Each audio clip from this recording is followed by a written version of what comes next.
Bem, pessoal, como vocês estavam pedindo o vídeo, eu vou fazer aqui um bem rapidinho, explicando alguma coisa, tá bem? O conteúdo da prova vai ser justamente esse referente ao capítulo 15, a preocupação com o conhecimento, somente ele. Então, bora lá. Logo de início, vocês têm que relembrar a ideia de conhecimento para Heráclito, Parmênides e Demócrito, tá bem? Bom relembrar o seguinte, que para Heráclito, ele considerava a natureza um fluxo perpétuo, um escoamento contínuo dos seres em mudança perpétua. O que isso quer dizer?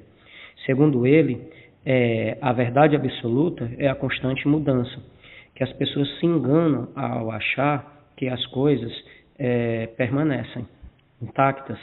Segundo ele, nós somos enganados pelos nossos sentidos ao achar que as coisas permanecem iguais, uma vez que, na verdade, elas estão em constante mudança. Pensamento bem diferente de Parmênides, que ele vai se opor a Heráclito, afirmando o seguinte, que a verdade absoluta não é a constante mudança, pelo contrário. Segundo ele, a gente acha que as coisas mudam porque nós somos enganados pelo nosso próprio sentido, que, na verdade, as coisas sempre permanecem iguais, tá certo? Segundo ele, para você conhecer a verdade absoluta, quer dizer que você tem que entender esse aspecto da imutabilidade das coisas, ou seja, da sua identidade. Já no caso para Demócrito, que ele é o pai do atomismo, né, da filosofia atomista, ele vai dizer o seguinte, que os seres surgem por composição dos átomos e se transformam por novos arranjos e desaparecem pela separação deles. O que ele quer dizer com isso? Que, no final das contas, tudo é feito de átomo. E as coisas que para nós, para a nossa visão, para os nossos sentidos, parecem diferentes, segundo ele, na verdade, é tudo igual porque são formados por átomos. A única diferença é que, por exemplo, os átomos eles se agregam de formas diferentes e assim vão dar origem a seres e coisas diferentes. Tá bem? Repetindo, a ideia de verdade absoluta, ou seja, de conhecimento nesse aspecto, né? Para Heráclito é a mudança, para Parmênides é a identidade, para Demócrito é o átomo. Agora vai ter uma coisa bem interessante. Heráclito e Parmênides eles vão diferenciar a verdade da percepção da verdade, tá certo? Eles vão diferenciar a ideia de verdade de ilusão. Repetindo, para Heráclito, a verdade é a mudança, a ilusão é a permanência. Já para Parmênides, a ilusão é a mudança, a verdade é a identidade, ou seja, o contrário de Heráclito. Já Demócrito, ele vai divergir dos outros dois. Desculpa. Ele vai dizer o seguinte, que a percepção não é uma ilusão, tá entendendo? E sim um efeito da realidade sobre nós. Heráclito e Parmênides eles diziam que você tem que se distanciar da ilusão, que você tem que se agregar, que você tem que chegar perto somente da verdade. Já Demócrito ele vai dizer o contrário, ele vai dizer o seguinte, que essa ilusão não é necessariamente uma ilusão, e sim o efeito da realidade sobre as pessoas. Para os sofistas, tá certo? Eles vão dizer o seguinte, que não se pode conhecer uma verdade absoluta, uma vez que a verdade é um ponto de vista. Assim, cada um vai ter a sua.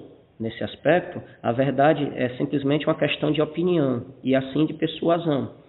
Que a verdade, não dá para se ter uma noção de verdade absoluta. O que dá para você fazer é uma pessoa convencer a outra. Assim, a verdade que aquela pessoa que convenceu acreditava se torna verdade para todo mundo. Então, eles não acreditam numa ideia de verdade absoluta, e sim a verdade é um ponto de vista. Tá legal?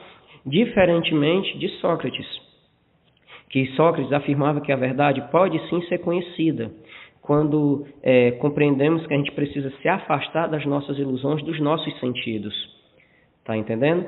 Repetindo, os sofistas diziam que não tem como você ter uma verdade absoluta, já que verdade é algo subjetivo, é uma opinião, é um ponto de vista. Já Sócrates, ele dizia que existe sim como você conhecer uma verdade absoluta, quando você se afasta das ilusões. Ele usa isso muito na questão da dialética, aquela questão de ironia e maiêutica. Para Platão e Aristóteles, nós também temos essa questão de verdade, tá bem? Platão, ele vai dividir a ideia de verdade, de conhecimento, em dois grupos, tá certo? Que é chamado de conhecimento sensível e conhecimento inteligível. Para ele, o conhecimento sensível nos engana, porque nós somos enganados pelos nossos sentidos. Então, você tem que se afastar do conhecimento sensível e aceitar somente o conhecimento inteligível. Esse conhecimento inteligível, ele é unicamente baseado na razão, no intelecto. Repetindo, para Platão, o conhecimento e a verdade, ela se divide em dois grupos, o conhecimento sensível e o conhecimento inteligível.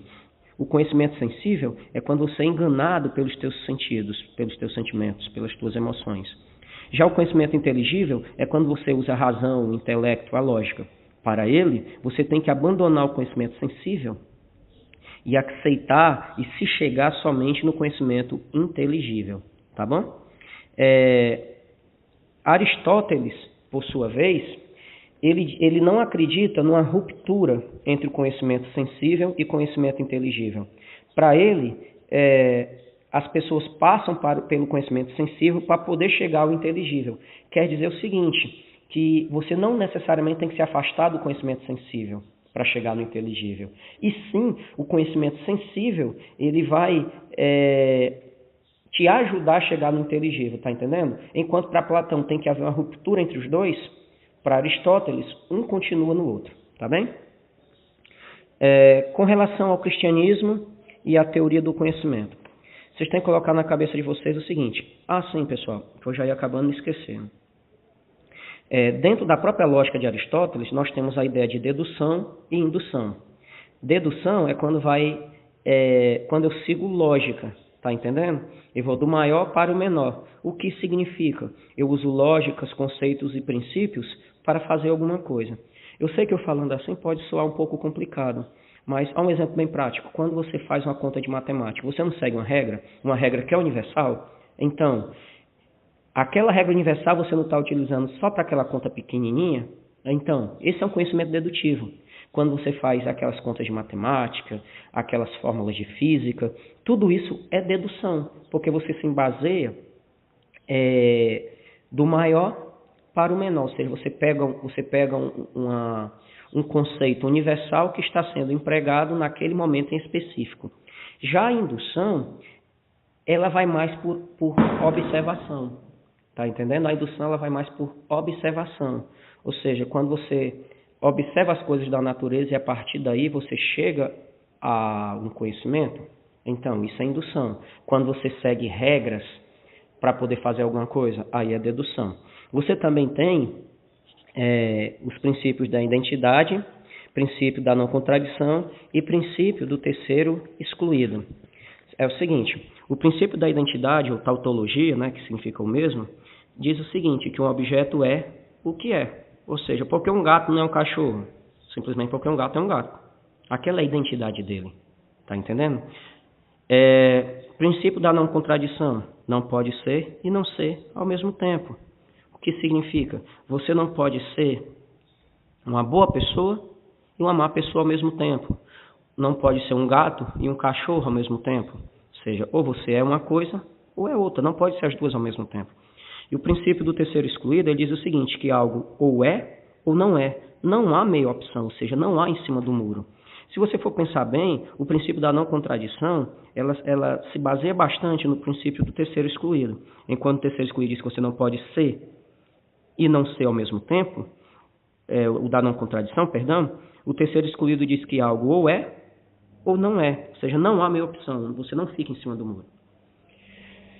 Pois bem, voltando àquela ideia do cristianismo e a teoria do conhecimento. Vocês têm que colocar na cabeça de vocês o seguinte, o cristianismo, ele vai agregar na filosofia uma coisa que a filosofia até então não tinha. A filosofia ela é tida como a busca pelo conhecimento e pela verdade. Os gregos antigos eles acreditavam que somente os deuses possuíam a verdade, mas o homem poderia se aproximar dessa verdade quando ele se aproximasse dos deuses. Tá entendendo? Você tinha uma mistura entre a filosofia e esses deuses. Quando o cristianismo ele entrou, ele separou o homem de Deus através da ideia do pecado original. Então surge a questão: se antigamente o homem poderia conhecer a verdade porque ele se aproximava dos deuses, então vou pensar agora. Se o homem se afastou de Deus, que é o Senhor da verdade, como é que o homem pode conhecer a verdade? Vocês estão entendendo? Tudo isso por causa da ideia de pecado original.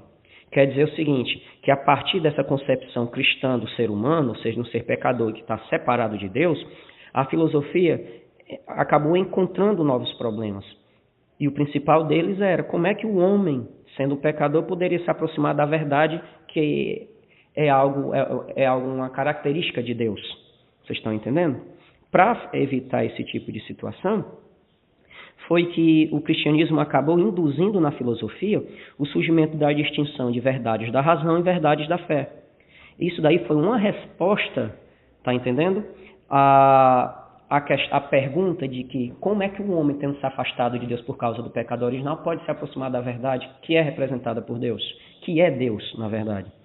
Então, para responder essa pergunta, o cristianismo, dentro da filosofia, ela criou duas noções de verdade, coisa que para os gregos antigos era impossível.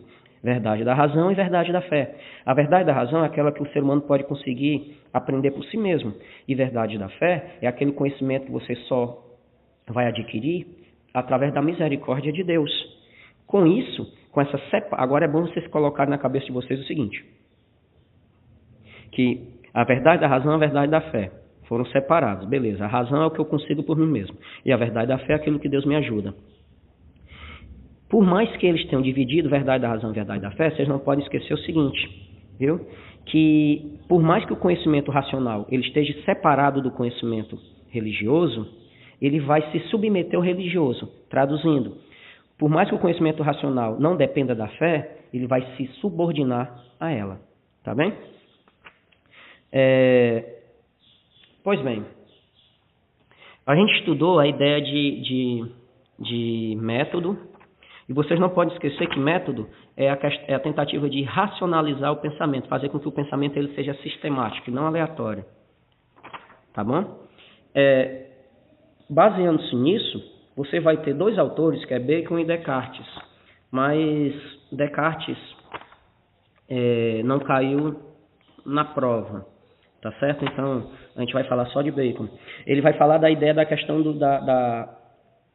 do que leva as pessoas a errarem, tá bom? Que foi a preocupação que vai surgir depois do cristianismo na filosofia. Então, ele vai dizer que a pessoa erra, a pessoa é enganada por causa dos falsos ídolos. Por isso que ele vai criar uma teoria chamada como crítica dos ídolos, tá certo?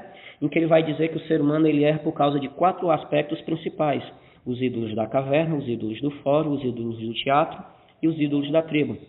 Os ídolos da caverna é quando nós cometemos erros por causa de nossos próprios sentidos. Nós somos enganados pelos nossos próprios sentidos. Já os ídolos do fórum é quando nós somos enganados, nós formamos nossas opiniões em consequência da nossa relação com o outro. Quer dizer, a gente pensa algo não só por nós mesmos, e sim porque nós fomos influenciados por outras pessoas.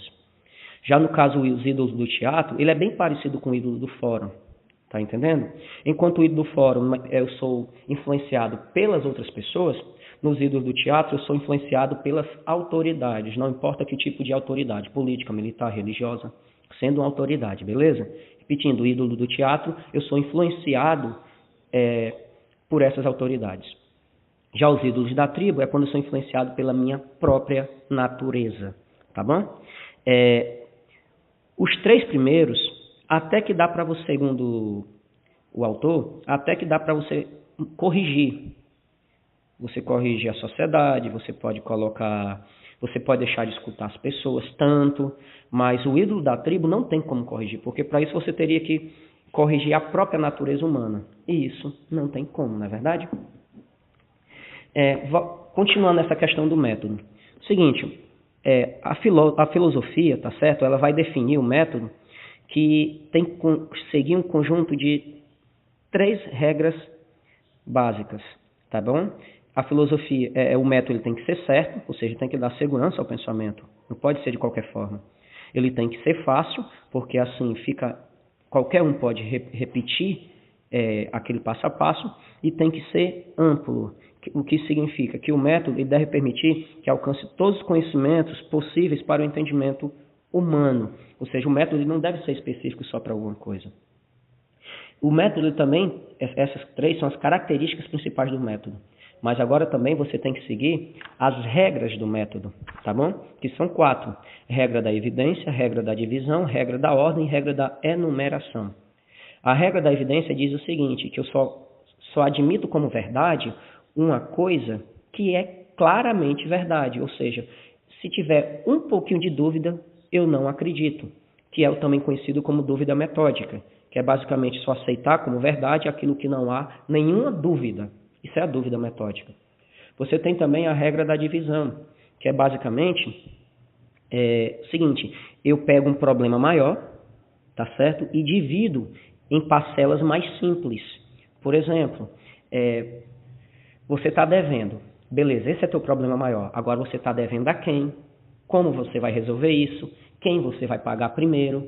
Ou seja, você pegou o problema maior e está dividindo em problemas menores, ou seja, regra da divisão. A regra da ordem já diz o seguinte, você não dividiu o problema em problemas menores, seguindo a regra da divisão, agora você vai ordenar esses problemas. Qual é o problema mais difícil? Qual é o problema mais fácil? E, obviamente, você vai começar a resolver pelo problema mais fácil.